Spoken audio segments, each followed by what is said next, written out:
নমস্কার বন্ধুরা, work from ড্রোনের একটি নতুন ভিডিওতে আপনাদের সবাইকে স্বাগত।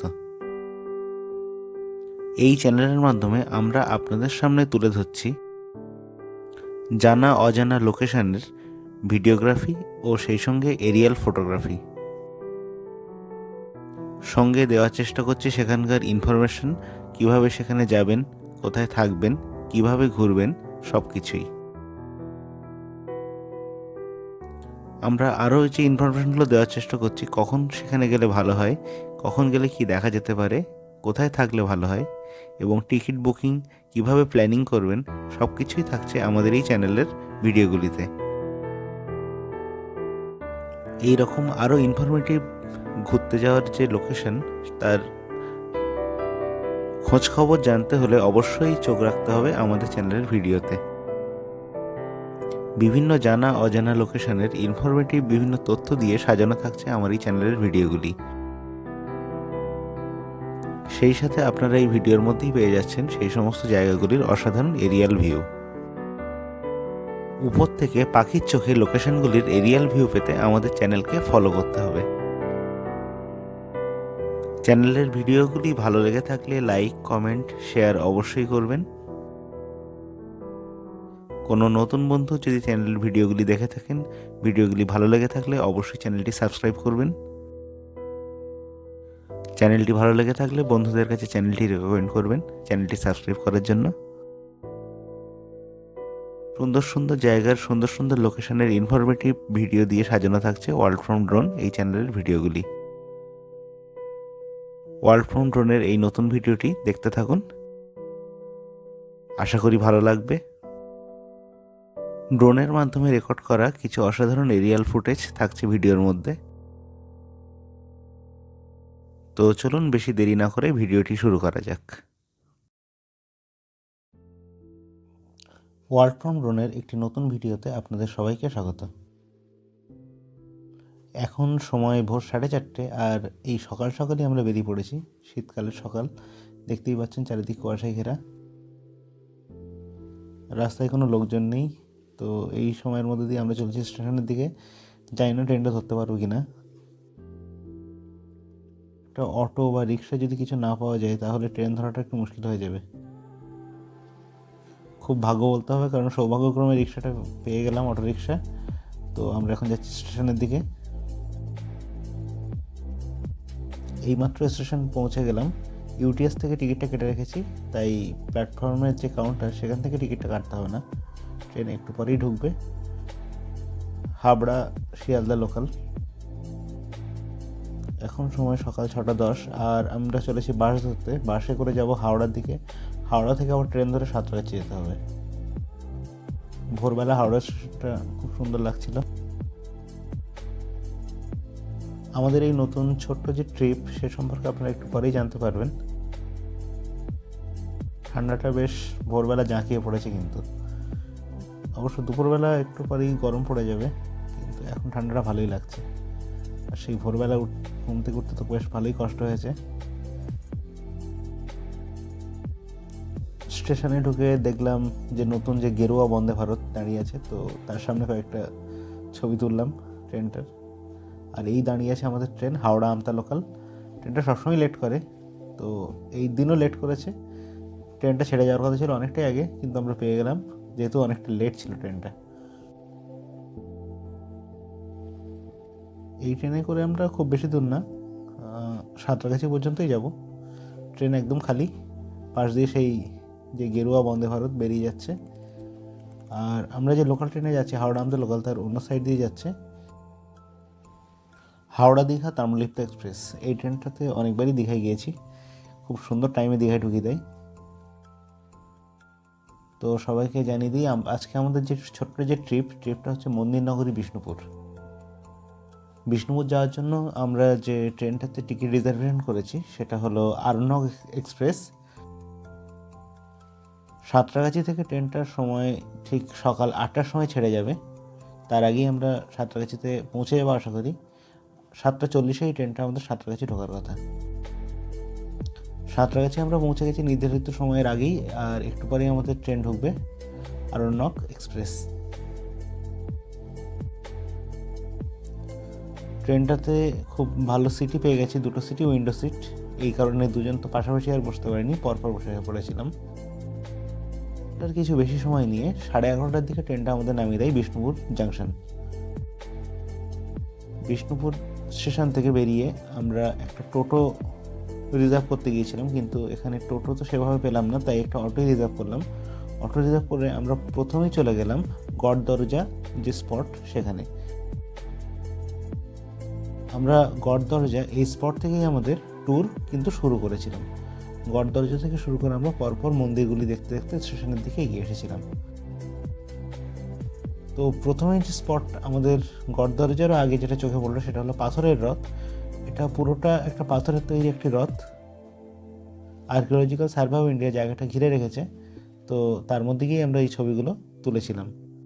পাথরের রথ দেখে বেরিয়ে আমরা এরপর বেরিয়ে যাব আমাদের গড়দরজার দিকে। গড়দরজার ওখানে দুটি দরজা আছে, একটি বড় দরজা এবং একটি ছোট দরজা।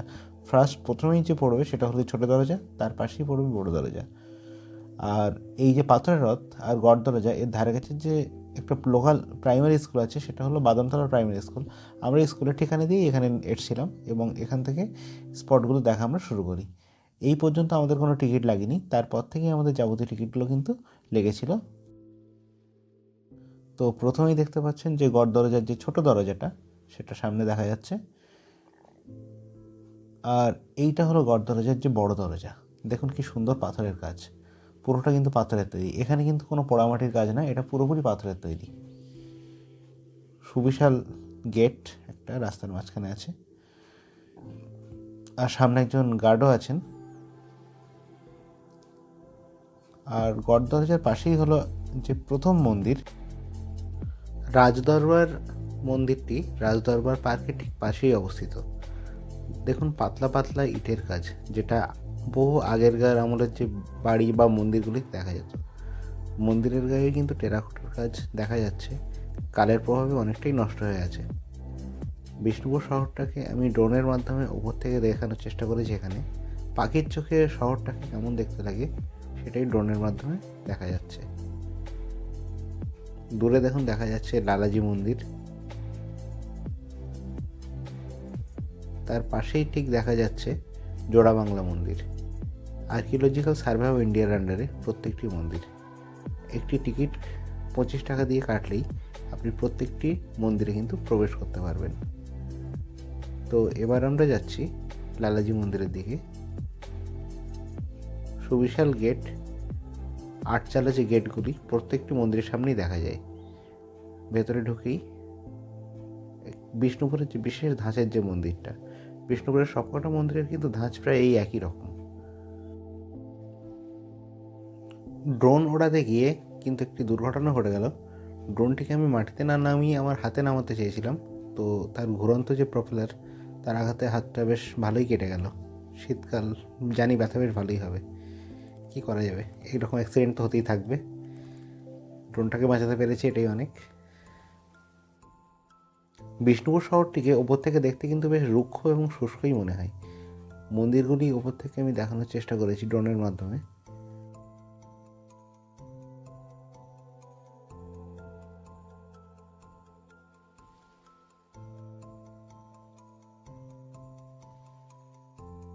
লালাজি মন্দিরটি দেখার পর আমরা চলে গিয়েছিলাম তার ঠিক পাশেই জোড়া বাংলা মন্দির।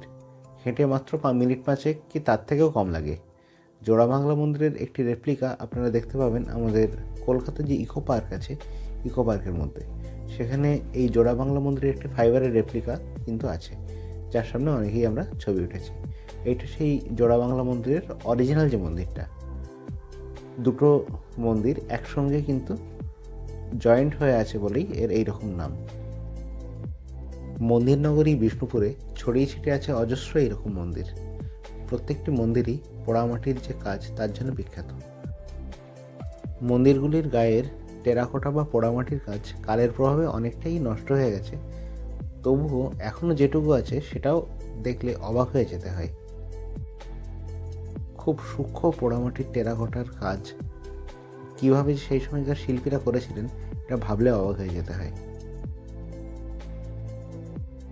জোড়া বাংলা মন্দির দেখার পর আমরা চলে গিয়েছিলাম বিষ্ণুপুরের সবথেকে প্রধান যে আকর্ষণ রাসমঞ্চে। রাসমঞ্চ একটি ভুলভুলাইয়া বলতে পারেন। বেশ মাটি থেকে 1 তলা সমান উঁচু একটি প্ল্যাটফর্ম, তার উপরেই এই বিশাল রাসমঞ্চ। সুবিশাল রাসমঞ্চে রয়েছে অজস্র গলিখুঁজি, একটার সঙ্গে আরেকটার কোনো পার্থক্য নেই, একই রকম। এই কারণে এখানে কিন্তু বেশ পথ হারিয়ে যাওয়ার একটা গোলক ধাঁধার মতো কিন্তু ব্যাপার রয়েছে।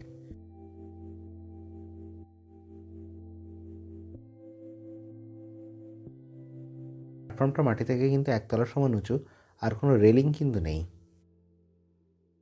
রাসমঞ্চের যে গলিখুঁজি, তার মধ্যে ঢুকলে এক রাস্তা দিয়ে ঢুকলে যে কোন রাস্তা দিয়ে বেরোবো সেটা কিন্তু বোঝা যায় না। আর এই রাসমঞ্চের গলির মধ্যে দিনের বেলাতেও ভালোই অন্ধকার, ঢুকলে বেশ ভয়ই লাগে। সুবিশাল রাসমঞ্চের ঠিক মাঝখানে রয়েছে একটি স্টেপ পিরামিড। আপনারা দেখতেই পাচ্ছেন ধাপ কেটে উঠে গেছে ওপরের দিকে।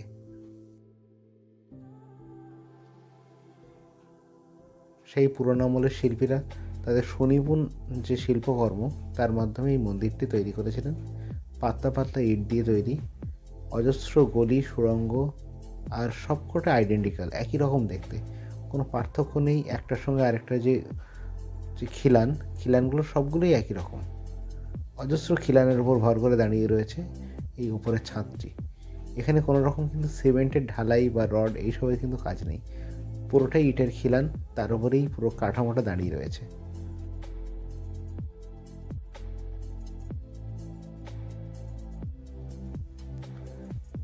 বেশি ভেতরে ঢোকার বা ভিডিও করার কিন্তু অনুমতি নেই।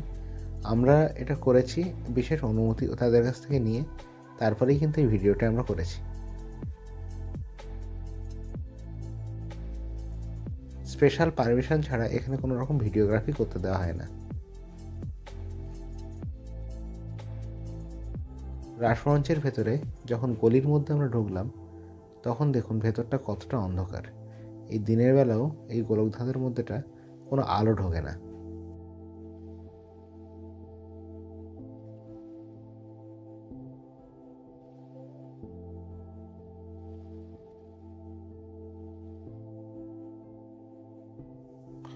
মল্ল রাজাদের শহর বিষ্ণুপুর তার পোড়ামাটির কাজের জন্য জগৎ বিখ্যাত। বিষ্ণুপুরকে বলা হয় টেম্পল সিটি অফ ইন্ডিয়া। অজস্র মন্দির এবং টেরাকোটার কাজ, সেই মন্দিরের গায়ে সূক্ষ্ম হাতের যে টেরাকোটার কাজ, সেগুলোই এই মন্দিরগুলোকে বিখ্যাত করে তুলেছে। রাজবাড়ির অবস্থা এখন ভগ্নপ্রায়, সেখানে তো ঢোকা যায় না। মন্দিরগুলো আর্কিওলজিক্যাল সার্ভে অফ ইন্ডিয়া তাদের রক্ষণাবেক্ষণে রেখেছেন বলে মন্দিরগুলি এখনও টিকে আছে খুব ভালোভাবে। এরপর আমরা গিয়েছিলাম যে মন্দিরে, সামনেই দেখতে পাচ্ছেন, এর নাম নন্দলাল মন্দির। এই মন্দিরটিও আর্কিওলজিক্যাল সার্ভে অফ ইন্ডিয়া রক্ষণাবেক্ষণে আছে, সামনে সিকিউরিটি গার্ড আছেন। এই মন্দিরের গায়ে টেরাকোটার কাজ সেভাবে কিন্তু আমরা দেখলাম না। এটা আমরা জিজ্ঞাসা করলাম যে এটা কালের প্রভাবে নষ্ট হয়ে গেছে না চুরি হয়েছে, তা ওনারা তার সদুত্তর দিতে পারেননি। এরপর আমরা যে মন্দিরটিতে গিয়েছিলাম তার নাম কালাচাঁদ মন্দির। মন্দিরের গেট দেখতেই পাচ্ছেন, দোচালা বিশিষ্ট একটি গেট, মাটির বাড়ির আদলে তৈরি। এবং এই মন্দিরটির গায়ে দেখলাম বেশ ভালো মতোই কিন্তু পোড়ামাটির কাজ রয়েছে, খুব সুন্দর সুন্দর সূক্ষ্ম হাতের টেরাকোটার কাজ মন্দিরের দেয়ালকে অলঙ্কৃত করে রেখেছে। খিলান এবং সেই সঙ্গে পাতলা পাতলা ইট দিয়ে তৈরি এই মন্দিরটি। কোনো রকম সিমেন্ট বা রড ঢালাই এসব কিছুই তখন আবিষ্কার হয়নি, পুরোপুরি সুরকির গাঁথনি। এই মন্দিরগুলোতে এখন কোনো রকম পুজো কিন্তু হয় না, এগুলো আর্কিওলজিক্যাল সার্ভে অফ ইন্ডিয়ার আন্ডারে এক একটি হেরিটেজ সাইট বা মনুমেন্ট হিসেবে মন্দিরগুলি রয়েছে। এগুলিতে কোনো রকম পুজো বা ধর্ম অনুষ্ঠান এখন কিন্তু হয় না। মন্দিরগুলি দেখতে দেখতে বেলা পড়ে আসছিল, আমাদেরও ঘড়িতে সময় জানান দিচ্ছিল ফেরার ট্রেন আছে, তো আমরাও একটু তাড়াহুড়ো করে এরপর দেখতে শুরু করে দিই। এতক্ষণ ধরে হেঁটে হেঁটে মন্দির দেখে দেখে পাও তো বেশ ক্লান্ত হয়ে পড়েছে, সেই সঙ্গে পেটে ছুঁচোয় রান দিচ্ছে, কিছু এবার খেতে হবে। তো এই মন্দিরগুলি দেখতে দেখতে আমরা এগিয়ে চললাম সামনের দিকে। সামনের রাস্তায় আমাদের সামনে পড়লো সেই বিশাল বিখ্যাত দলমাদল কামান। এই কামানটি এককালে বিষ্ণুপুরকে রক্ষার জন্য ব্যবহার করা হতো। এই কামানটি এখানে রাখা হয়েছে। এটা ওয়ার্ল্ড হেরিটেজ সাইটের আন্ডারে। তার পাশেই রয়েছে মল্ল রাজারা যেখানে অপরাধীদের শাস্তি দিত সেই গুমঘর। এই গুমঘরটার মধ্যে ঢোকা যায় না, উঁচু উঁচু দেয়াল চারদিকেই। গুমঘর দেখে আমরা চলে গেলাম পঞ্চরত্ন শ্যামরাই মন্দিরের দিকে। এই মন্দিরটি কিন্তু বিষ্ণুপুরের অন্য মন্দিরগুলোর মতো নয়, এর কিন্তু ওপরে 5টি চূড়া রয়েছে, সেই জন্য এর নাম হয়েছে পঞ্চরত্ন শ্যামরাই মন্দির। মন্দিরের টেরাকোটার কাজ অন্যান্য সমস্ত মন্দিরের থেকে সব থেকে ভালোভাবে সংরক্ষিত হয়ে আছে এই মন্দিরে। এই মন্দিরের ওপরে তাই কাউকে উঠতে দেওয়া হয় না। খুব সুন্দরভাবে সংরক্ষিত করে রাখা হয়েছে প্রত্যেকটি টেরাকোটা কাজের যে প্লেট মন্দিরের গায়ে লাগানো সেগুলি। মহাভারতের যুদ্ধ, রামায়ণের গল্প প্রত্যেকটি মাটির কাজের মাধ্যমে তুলে ধরা হয়েছে। এই মন্দিরের গায়ে প্রত্যেকটি দেয়ালেই রয়েছে পুরো রামায়ণের কাহিনী ও মহাভারতের গল্প। পুরোপুরি কাহিনীগুলো বর্ণিত হয়েছে মাটির কাজের উপর দিয়েই। টেরাকোটার মাধ্যমে যে ছবি, সেই ছবিতেই বর্ণিত হয়েছে রামায়ণ ও মহাভারতের ইতিহাস। এটা সেই হরপ্পা মহেঞ্জোদারো আমলের যে মাটির শিলমোহর, সেটাই কিন্তু মনে হয়। শিলমোহরগুলি যেন মন্দিরের গায়ে পরপর লাগিয়ে দেওয়া হয়েছে। কাঁচা মাটির উপরে শিল্পকর্মগুলি তৈরি করে তারপর আগুনে পুড়িয়ে এই টেরাকোটার শিল্পগুলি বানানো হয়েছে। আর এই প্লেটগুলি মন্দিরের উপর দিয়ে লাগিয়ে দেওয়া হয়েছে। অনেক প্লেটই কিন্তু আগের মন্দিরগুলোতে আমার যেটা মনে হলো চুরি হয়েছে, না হলে সেই মন্দিরের গাগুলি এত খালি কেন, যেটা পঞ্চরত্ন শ্যামরাই মন্দিরে এত সুন্দরভাবে সংরক্ষিত হয়েছে। পাশেই দেখলাম একটি পোড়ো মন্দির, যেখানে কেউ আর যায় না। আর দূরে দেখতে পাচ্ছেন ওটা রাজাদের কেল্লা, যেটা চারিদিক থেকে ঘেরা ছিল, আর ওর মধ্যেই ছিল রাজবাড়ি। ঘুরতে ঘুরতে পেট পুজো করতে আমরা চলে আসলাম বিষ্ণুপুর খাদ্য মেলার মধ্যে। এখানে বেশ বিভিন্ন রকম খাবারের স্টল দেখতে পেলাম। তো এখান থেকেই যা হোক আমরা পেট ভরিয়ে আবারও বেরিয়ে পড়লাম রাস্তায়। বিষ্ণুপুর এসেছি ও পোড়ামাটির জিনিস কিনবো না তা তো হয় না, তাই কিছু জিনিসপত্র আমরা কিনে রাখলাম আমাদের সংগ্রহে রাখার জন্য। এরপর আমরা টোটো ধরে চলে গেলাম স্টেশন। আমাদের ফেরার ট্রেন ছিল রূপসী বাংলা এক্সপ্রেস। ওয়ার্ল্ড ফ্রম ড্রোনের এই ভিডিওটি আপনাদের কেমন লাগলো কমেন্টে অবশ্যই জানাবেন। ভিডিওটি ভালো লেগে থাকলে লাইক, কমেন্ট, শেয়ার অবশ্যই করবেন।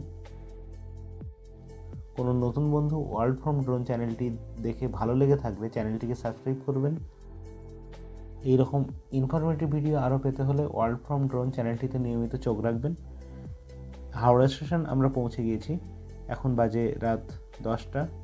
লাস্ট বাস L238 ধরার জন্য সবাই দৌড়াচ্ছে, আমরাও দৌড়াচ্ছি। L238-এর এই বাসটি ধরে আমরা এয়ারপোর্ট 1 নম্বর নামবো। এই শেষ বাসটি না ধরতে পারলে এরপর কিন্তু ট্যাক্সি ফেয়ার অনেকটাই বেশি দিয়ে আমাদের যেতে হবে। সবাইকে শুভরাত্রি। ভিডিওটি ভালো লেগে থাকলে লাইক, কমেন্ট, সাবস্ক্রাইব অবশ্যই করবেন। ততক্ষণের জন্য ওয়ার্ল্ড ফ্রম ড্রোনের চ্যানেলের পক্ষ থেকে সবাইকে শুভরাত্রি, টাটা।